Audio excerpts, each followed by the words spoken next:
esta mañana estuvimos compartiendo lo que está escrito en Efesios 4 y en Efesios 5. Dios nos está hablando con respecto a andar. Necesitamos aprender a andar. Y algo muy interesante que compartíamos esta mañana también era que nosotros como paraguayos usamos mucho la palabra andar asociada a la palabra funcionar, ¿verdad? Alguna vez te dijiste, che, no, anda tu tele, ¿verdad? En realidad lo que le está diciendo es, no funciona tu tele, ¿verdad? Y cuando alguien me dice, che, no, anda tu tele, yo le digo, ¿cómo pico va a andar si no tiene pie, verdad? Pero en realidad nosotros asociamos la palabra andar como funcionar. Y no está mal eso. Es muy interesante porque nos va a ayudar a entender realmente. En Efesios 4 y en Efesios 5, la Biblia se bosqueja solo en 5 puntos. Esos 5 puntos tienen que ver y siempre comienzan con andar. Y Pablo dice, ya desde Efesios 4 dice, yo pues preso en el Señor os ruego que andéis como es digno de la vocación. En otras palabras, Pablo aquí le agarró un espíritu de paternidad. Cuando le decía a tu hijo, a tu hija, mi hija, por favor, te ruego que haga esto porque te va a ir bien si haces esto. Ya te habrá pasado que como papá tenés que rogarle a tu hijo para que haga algo que al final le va a ser de bendición. Y Pablo entra como hablándonos diciendo, procurad ¿verdad? Viste que también para nosotros es por favor, ¿verdad? Pasame ¿verdad? Ese en vez de decir por favor decimos Y Pablo dice, procurad, os ruego que andéis. Y cuando hablamos de andar, también siempre me recuerdo cuando uno empieza a predicar, cuando empieza a enseñar la palabra de Dios, generalmente a veces se nos mezclan todas las informaciones. Da gusto escucharle a un nuevo predicador porque está nervioso y a veces se confunden los personajes de la Biblia, ¿verdad? Era Moisés el que le mató a los filisteos, ¿verdad? Y Sansón cruzó el Mar Rojo y se mezcla todo, ¿verdad? Hay un nuevo predicador que estaba predicando en la iglesia y él estaba predicando y hablaba y entonces vino Bartimeo y se subió sobre un árbol de sicomoro, ¿verdad? Y alguien le dice, no era Bartimeo, era Zaqueo, le dice. Entonces Jesús se acercó al árbol y dijo, Bartimeo, bájate de ahí, es el lugar de Zaqueo, ¿verdad? Tratando de arreglar, ¿verdad? También me contaron la historia de una persona que el pastor iba a viajar, iba a salir y le dice, vos vas a predicar este fin de semana.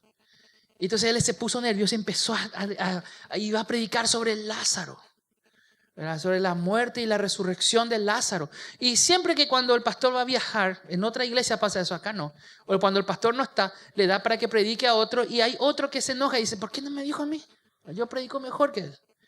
¿Verdad? Y ese se sentó, menos mal que ahora no está nadie también, ¿verdad? Igual que esta mañana, no está, pero se sentó hacia adelante mismo para corregirle al predicador, ¿verdad? El predicador de turno. Entonces empieza el predicador de turno y cuenta, y Jesús se acercó a la tumba de Lázaro y le dijo, Lázaro, levántate y anda. Y Lázaro andó, ¿verdad? Y el corregidor estaba enfrente y le dice, anduvo tonto, le dice, ¿verdad? Entonces dice él, y Lázaro anduvo tonto un tiempo, pero después ya andó bien, ¿verdad? Y cada vez que yo leía Efesios 4 y Efesios 5, porque Pablo cada rato decía, anden, andar, os ruego que andéis. Es necesario que anden. Entonces yo decía, bueno, alguien tiene que andar bien, alguien tiene que funcionar bien. Es necesario que como cristianos funcionemos, que andemos, ¿verdad? ¿Cuántos tuvieron alguna vez algún corte de luz en su casa? ¿Verdad? Cuando la ande no anda, ¿verdad? Y todo el mundo se queja y anda y esto. Y cuando hay luz en el barrio, así que es más terrible todavía, ¿verdad? Corte de luz. ¿Por qué? Porque cuando las cosas no andan, cuando las cosas no funcionan, generalmente nos quedamos en la oscuridad. Y nos quedamos ahí, atrapados, porque no andamos, no funcionamos. Y en Efesios 4 y el 5, Pablo nos habla de que tenemos que andar como dignos. Dice un andar digno, que andemos como dignos de nuestra vocación, que andemos como dignos de nuestro llamado. Tiene que ver que nosotros tenemos que andar y caminar en santidad. Nada va a funcionar si no andamos y caminamos en santidad. El problema muchas veces es que cuando recibimos una palabra así, en Efesios, que está en Efesios 4, de que tenemos que andar en santidad, generalmente decimos, qué lástima que no vino fulano. ¿Verdad? Es lo que le hubiese venido bien esta palabra. Esa palabra es para sultano. Es lo que es un desastre. Cuando en realidad no entendemos que Dios nos quiere hablar a nosotros. Cuando Dios me habló en Efesios 4, Dios me estaba hablando a mí. Y de ya para ustedes también liga, ¿verdad? Porque necesitamos andar como es digno. Y en el andar como es digno, acá tengo 5 formas que la Biblia nos habla de que tenemos que andar. Y los que quieran tomar notas lo pueden hacer porque hoy voy a hablarles de una de esas formas. Esta mañana hablé de la primera forma de cómo tenemos que andar y esta noche voy a hablar de la segunda forma. Aunque hay 5. Les voy a citar para que ustedes tengan conocimiento. Un andar digno es en Efesios 4 del 1 al 16, habla de un andar unido. Ahí nos habla de unidad. Estuve ahondando en esto esta mañana. A lo mejor los de la mañana necesitaban estar más unidos, ¿verdad? Entonces, si alguien vino a la mañana y vino otra a la noche, hoy va a recibir una nueva palabra, porque hoy voy a hablarles de la segunda forma de andar, que es un andar renovado. En Efesios 4, 1 al 16 dice, yo pues preso en el Señor, les voy a leer una parte nomás, os ruego que andéis como es digno de la vocación con que han sido llamados, con toda humildad y mansedumbre, soportándoos con paciencia los unos a los otros, en amor, solícitos en guardar la unidad del Espíritu en el vínculo de la paz, un cuerpo y un espíritu, como fuisteis también llamados en una misma esperanza de vuestra vocación. Si yo realmente quiero andar unido con mi hermano, tengo que aprender a soportarle con paciencia. Si yo quiero andar unido a mi esposo, a mi esposa, si yo quiero andar unido a mi pareja, tengo que soportarle. Y algunos dicen, sí, pastor, da pena que yo le soporto a ¿verdad? Pero cuando la Biblia nos habla de soportar, no nos está hablando de, ay, bueno, le voy a tener que soportar, ¿verdad? No me queda otra, ya me casé con ¿verdad? No. Tiene que ver, cuando la Biblia te dice de soportar, tiene que ver con mantenerle ahí arriba. Cuidar que no caiga, cuidar que no resbale. Servirle de soporte. De hecho que esto funciona como un soporte, ¿verdad? Ayer un hermano rompió el vidrio, ¿verdad? Levanta la mano. No hace falta. Me gustó muchísimo la actitud del hermano que rompió el vidrio, porque me vino y me dijo, pastor, rompí el vidrio y yo me hago responsable. Eso está buenísimo. No que haya roto el vidrio, ¿verdad? Sino que se haga responsable, porque puede pasar. De hecho que yo le pedí, ven a un presupuesto de acrílico porque se puede romper. De hecho que en cualquier momento se puede romper. Pero alguien se hace responsable y es ahí donde avanzamos, cuando la gente se hace responsable. Cuando empezamos a buscar culpables, nunca hay solución. ¿Quién rompió el vidrio? Y no sé, ¿y quién es el culpable acá? En casa yo me doy cuenta de eso, ¿verdad? Yo llego a casa y algo se rompió y digo, a ver, ¿quién es el culpable que se haya roto esto? ¿Verdad? Ian le mira a Nina le mira a Rock, el perro, ¿verdad? Y Rock me mira a mí así. ¿Verdad? Y sin embargo, si yo llego y digo, ¿quién se hace responsable de esto? Ian, mi hijo de 7 años, sabe que todo lo que pase malo en la casa es su responsabilidad porque él era hermano mayor. Dice, papá, la verdad que Nina rompió, pero yo me hago responsable porque yo no le cuidé a mi hermano. Pero no es tan fácil, ¿verdad? Tampoco son un encanto, mi hijo, y todo el día hay color de rosa en casa, ¿verdad? Pero sí entendamos que si buscamos culpables, no hay solución. Si buscamos responsables, sí se solucionan las cosas. En la unidad tenemos que trabajar en eso. Por ejemplo, es demasiado importante que ese bafle esté ahí arriba. Y lo que le sirve ahí es de soporte. Ahí, en ese sentido, es que la Biblia nos dice que nos tenemos que soportar. Nos tenemos que sostener. Nos tenemos que ayudar y eso es lo que nos habla de unidad. La segunda forma que vamos a estar un poquitito más adelante ahondando es un andar renovado. Está en Efesios 4, del 17 al 32 nos habla de eso. Esto pues digo y requiero en el Señor, dice que ya no andéis como los otros gentiles que andan en la vanidad de su mente en cuanto a la pasada manera de vivir. Y dice, despojaos del viejo hombre que está viciado conforme a los deseos engañosos y renovaos en el espíritu de vuestra mente. Tenemos que tener un andar renovado, renovar nuestra mente nuevamente, metanoia. En el colegio donde trabajo, tengo unos padres que constantemente me persiguen, ¿verdad? Porque ellos quieren que yo les solucione el problema de sus hijos, el problema que ellos crearon. Y me encuentro con ellos en el pasillo y me dicen, tenemos que hablar nuevamente. Pastor, tenemos que hablar nuevamente. Y yo le digo, sí, eso es lo que necesitamos, nuevamente. Necesitamos renovar nuestra mente. La palabra de Dios nos dice que si renovamos nuestra mente, vamos a avanzar. Se me queda mirando así.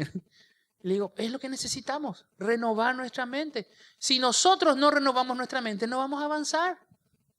Tenemos que andar renovados. En la tercera forma de andar está ya en Efesios 5, del 1 al 6, y es un andar de amor. Dice la palabra de Dios, sé pues imitadores de Dios como hijos amados y andad en amor como también Cristo nos amó y se entregó a sí mismo por nosotros, ofrenda y sacrificio a Dios en olor fragante. Dios se sacrificó por nosotros. Esa es la ofrenda de amor y tenemos que aprender a andar conforme a ese amor. Andar en amor. Eso está en Efesios 5, 1 a 6, si después querés leerlo en tu casa. La cuarta forma de andar está en Efesios 5, del 7 al 14, y habla de un andar de luz. Dice, no seáis pues partícipes con ellos, porque en otro tiempo erais tinieblas, mas ahora sois luz en el Señor. Andad como hijos de luz, porque vergonzoso es aún hablar de lo que ellos hacen en secreto. Mas todas las cosas, cuando son puestas en evidencia por la luz, son hechas manifiestas, porque la luz es lo que manifiesta todo. Pasa muchas veces, le pasó a una persona que había comentado que comiendo en un almuerzo, en un lugar, en esos restaurantes donde la luz es tenue, ¿viste? No hay mucha luz, media luz, entonces se le cae y se le mancha la corbata. Entonces limpia y dice, ya está limpio. Cuando se acerca un poco más de luz, se da cuenta que la mancha todavía sigue. Entonces limpia otra vez y se le queda y después va al baño y en el baño hay mucha luz. Y cuando se acerca a la luz ve que hay mancha todavía. Entonces muchas veces nosotros a media luz o en oscuridad no vemos las manchas que tenemos, pero cuando nos vamos acercando cada vez más a la luz, cada vez vemos esa mancha. ¿Se dieron cuenta que es mucho más fácil ver la mancha que hay en el otro? Estoy enseñando sobre consejería en la central y hablando con ellos yo les digo, hagan un autoanálisis. Le digo, la tarea que tienen hoy es hacerse un autoanálisis y pregúntense esto y esto. Y ellos se quedan así, no, más fácil, vamos a analizar en a otra persona. Porque no nos gusta autoanalizarnos, no nos gusta mirarnos. Es más fácil culpar al otro, es más fácil buscarle los defectos al otro que empezar a mirar dentro nuestro y ver lo que está mal. Y la palabra de Dios nos lleva a como un espejo a mirarnos. Y más todavía si estamos andando en luz, nos vamos a ir dando cuenta de cosas que están mal y vamos a buscar renovar eso. Vamos a buscar cambiar eso. ¿Se acuerdan? La primera forma de andar, ¿cómo era? Unidos. La segunda forma era renovados. La tercera forma era en amor. La cuarta forma era en luz. Y la quinta forma es un andar sabio. Efesios 5, 15 al 20 dice, mirad pues con diligencia cómo andéis, no como necios, sino como sabios, aprovechando bien el tiempo, porque los días son malos. Estamos viviendo tiempos malos. Quieras o no, por más que estés viviendo bien. Ayer mi mamá me llamó por teléfono y me contó una tía nuestra lejana, pero tía al fin. Estaba saliendo de su casa ayer sábado a las 6 de la mañana, esperando colectivo, viendo un vehículo, un auto. Me dijeron que era un menor de edad, o en las noticias salió que tenía 19 años. No tenía su registro ni documentos, eso se puede arreglar nomás, lastimosamente. Estaba borracho, no se le hizo la alcoholemia, le atropelló a esta tía y falleció. Ella salía un sábado a 6 de la mañana.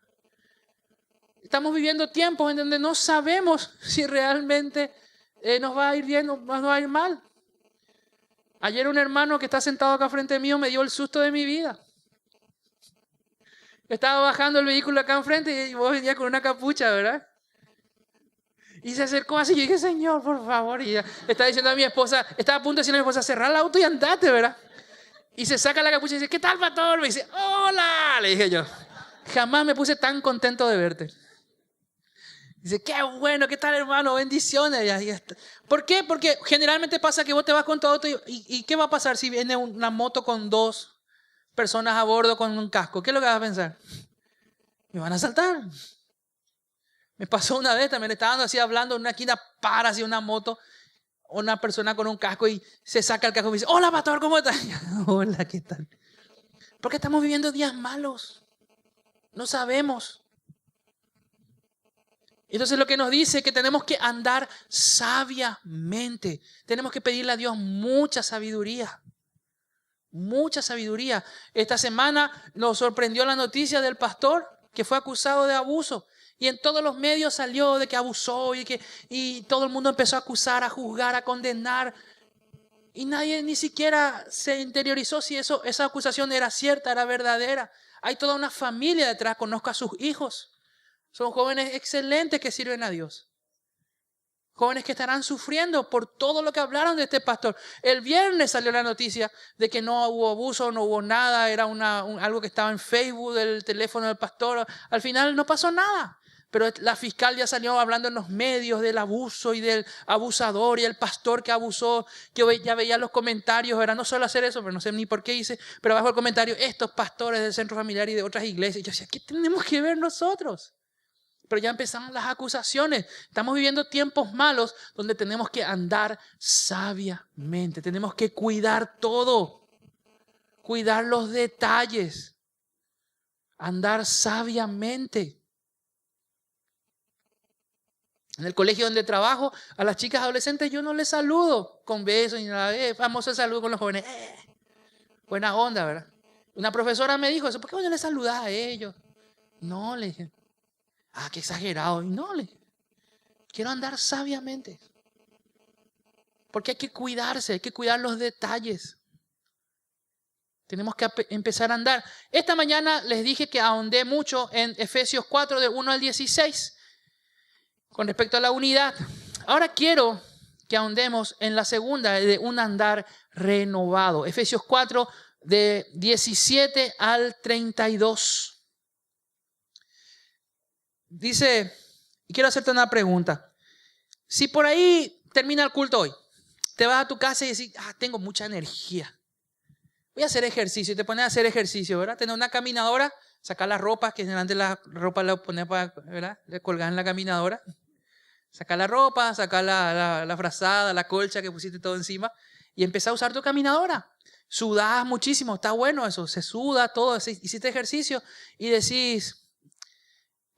no, voy a dormir nomás con esta ropa con la que hice deportes. ¿Lo vas a hacer, sí o no? No, ¿verdad? Te vas a sacar, uno que está todo pegajoso y te vas a sacar. Ahora, ¿te irías a una cena elegante con tu ropa de trabajo? No, ¿verdad?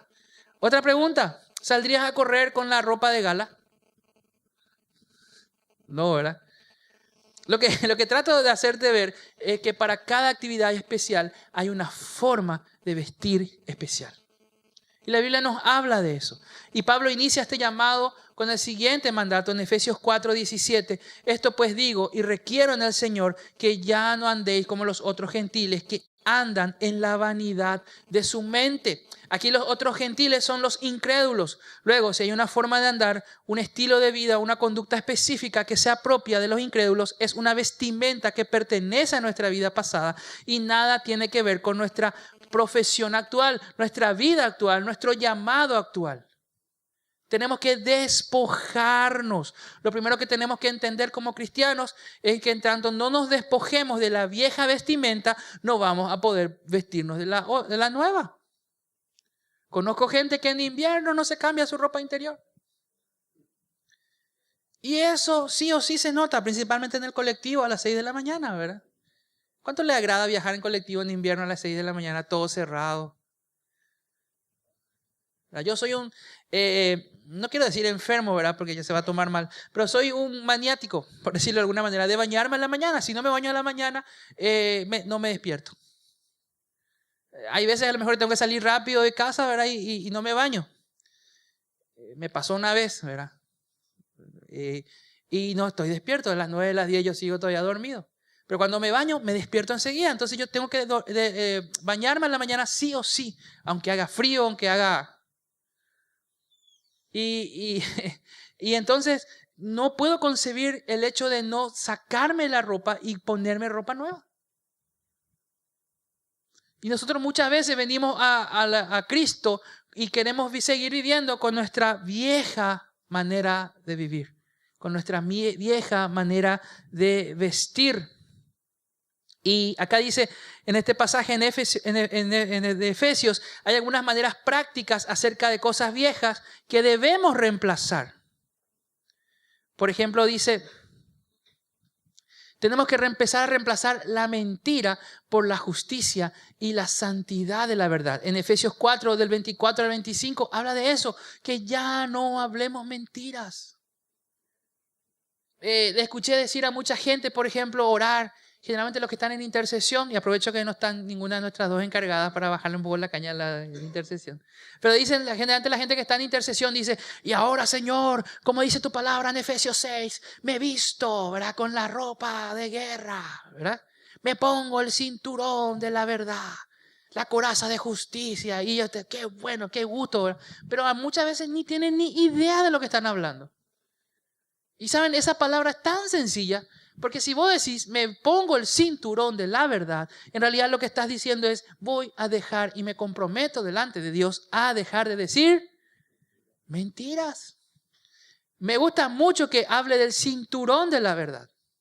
Porque generalmente si yo no uso un cinturón, se me cae mi... ¿Y qué pasa cuando se me cae mi pantalón?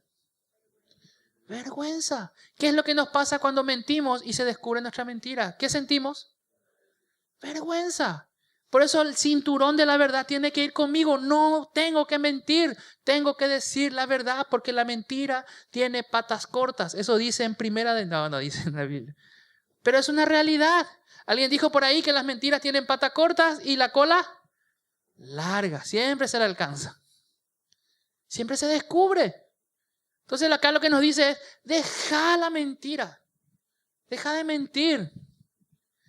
Y hay que entender eso, porque muchas veces si nos mentimos a nosotros mismos, empezamos a decir que vivimos una vida cristiana y no es una vida cristiana. Vivimos una vida de mentiritas, como diría el chavo, ¿verdad? Una vida de mentira y tenemos que empezar a vivir una vida en la verdad, porque ahí hay bendición. Ahí hay bendición. Cuando empezamos a andar en la verdad. Otro, dejar la ira y el enojo por la misericordia. En Efesios 4, 26, también está en el 31 y en el 32, nos habla de eso. Dejar la ira y el enojo. Tengo que decidir no enojarme.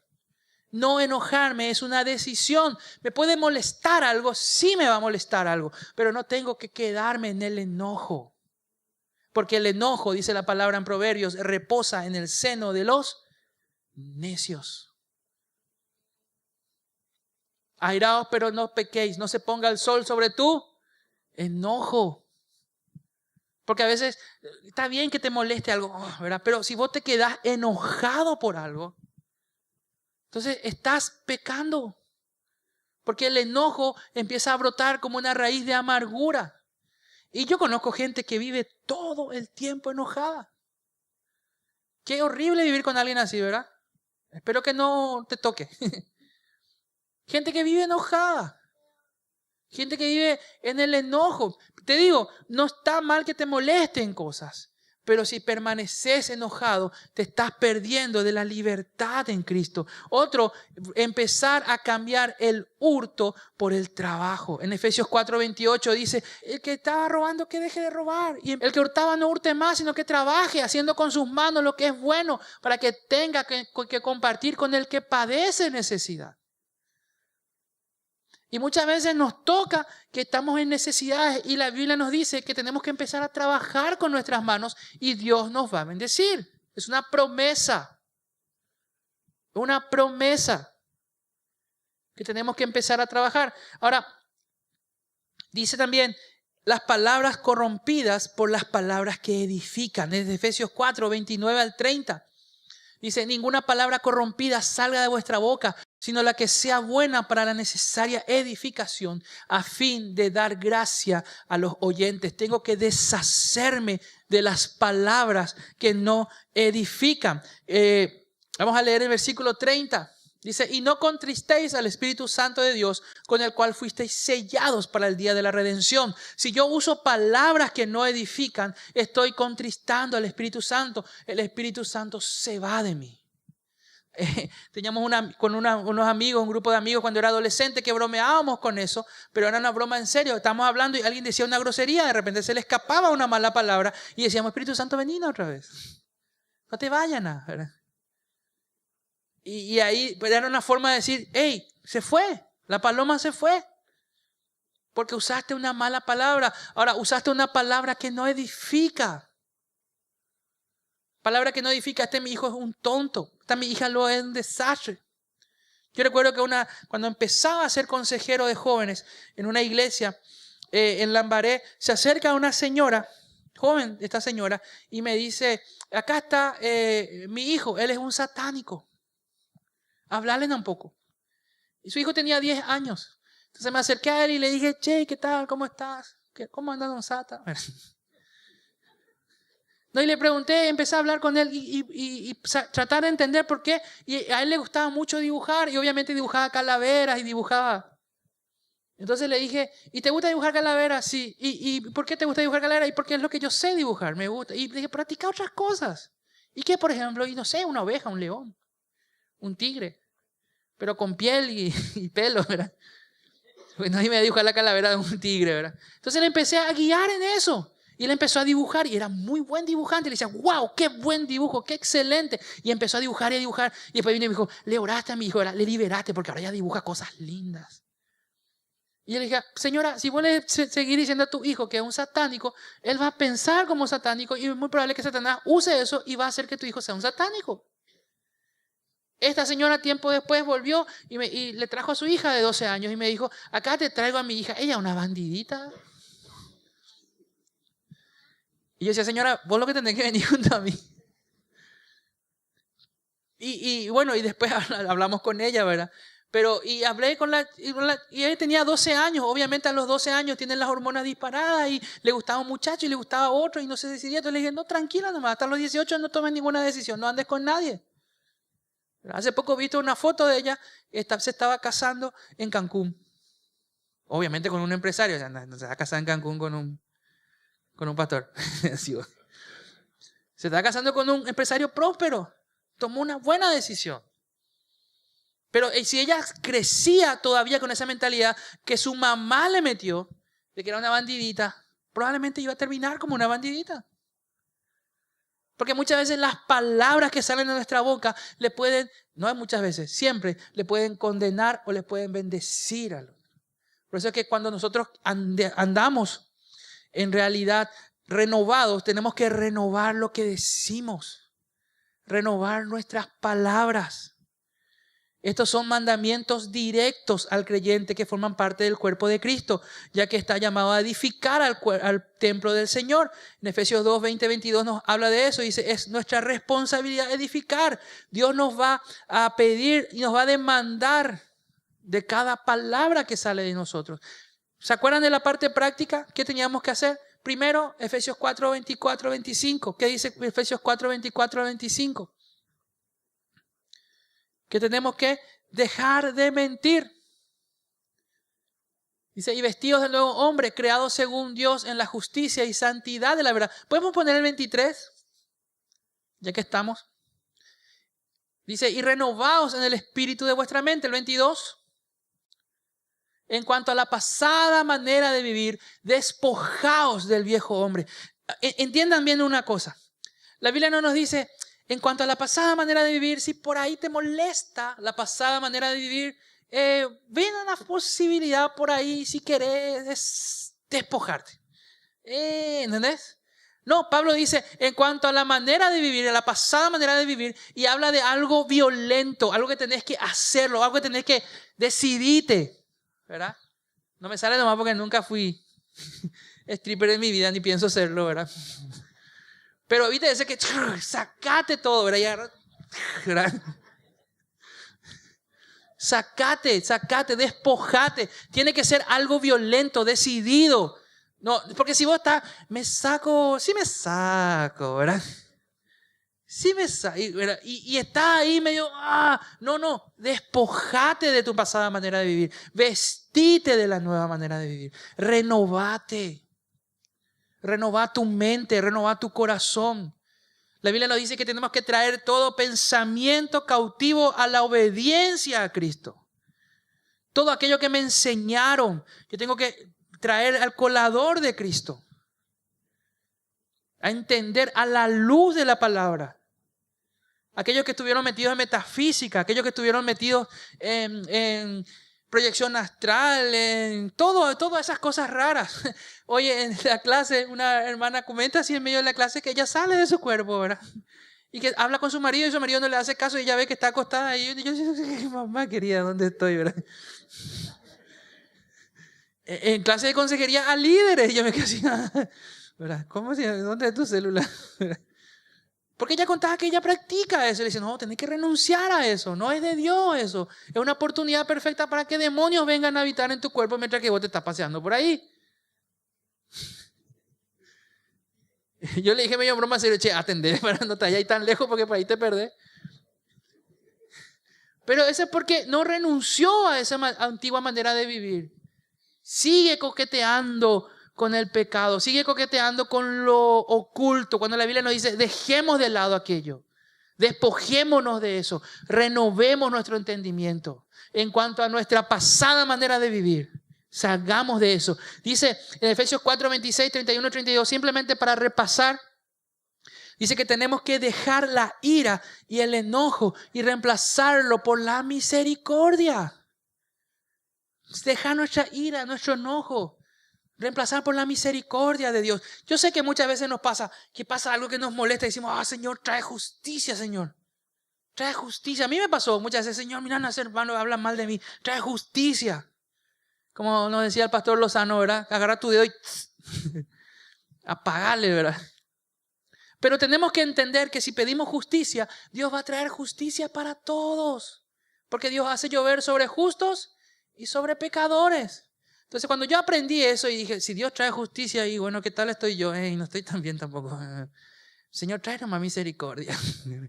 Sé misericordioso, Señor. Trae tu misericordia. Porque a veces enojado, como esa historia cuando Jesús salió de un lugar donde le rechazaron y decía, vamos, vienen los discípulos y dicen, Jesús, vamos a enviar fuego que se queme todo. Querían ver un show ahí los discípulos. Y yo me imagino a Jesús frustrado diciendo, no entendieron nada. Tienen que entender que tenemos que amar y tenemos que ser misericordiosos con la gente. Tener misericordia. Así como Dios tuvo misericordia de nosotros, nosotros también tenemos que tener misericordia de la gente. Amén. Ahora, no hay argumentos que valgan para no abandonar nuestros hábitos antiguos. No hay argumentos. Tenemos que deshacernos todo argumento y toda altivez. Sacarnos de la mente y decir, no tengo argumentos, Señor. Yo necesito renunciar a mi antigua manera de vivir, dejando atrás.